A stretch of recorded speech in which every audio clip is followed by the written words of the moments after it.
Hi, my name is Christina Fellman and I'm a fiber artist. I'm Denise Presnell. I'm a painter, mixed media artist. I live in Sheboygan, Wisconsin, and I've been doing this forever. Today we're at the Inez Greenberg Gallery and the exhibition is called Layers. It's kind of the basis of my work. It's multiple pieces layered on top of each other, and then layers that happen with shadows and light on the work. The work is all very current, and for the most part the work is oil and cold wax on panel, which is a medium a lot of people don't know what that is. And there's a few acrylics on canvas as well. But the work is all abstract. My style is using intuitive abstraction, so I go into my studio and I don't have anything in my head about what's going to happen, and I just go. So it's something that has really energized me in the last couple of years.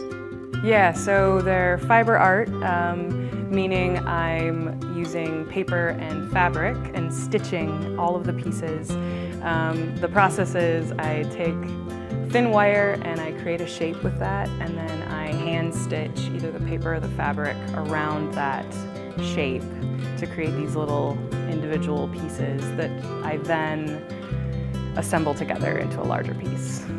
They're all inspired by nature or places I've been, but it's sculptural and also painterly, I like to think of it. I'm kind of painting with shapes that are three-dimensional.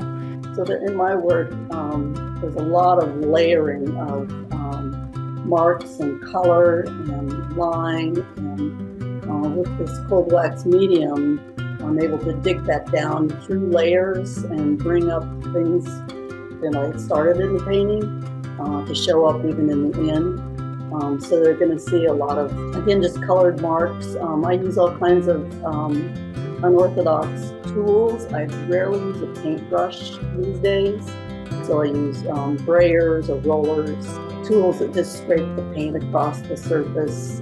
I even use bubble wrap. I'll roll the paint onto bubble wrap, different sizes of bubble wrap, which I have a lot of, and press that onto the surface. So it's almost like a little bit like a printmaking process as well as painting. I'll dig into the surface with tools to create more linear work. I have a big palette. I'm not shy of color, so they'll see blues and reds and greens and all in one painting.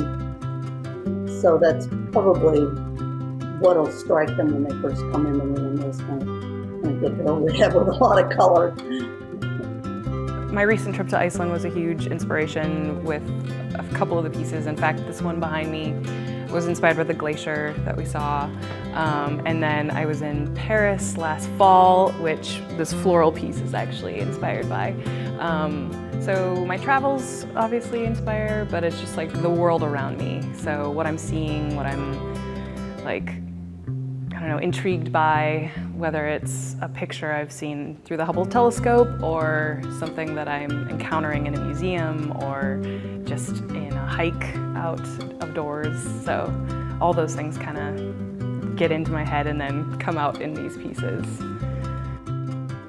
When I view artwork of any style, of any kind, of any age, I always find myself looking at color first. And so I think color is really something that's just really resonates with me. And I want to work with color. I want to express myself with color. And so that's really what inspires the process. I'm really excited to be here, and I don't really know Denise's work as well, so I'm really excited to see how our work kind of meshes together. And I've been exploring some weird things, like I put a clock mechanism in one of my pieces. So I've just been having fun trying out new stuff, and so I'm eager to hear what people think about these pieces. So.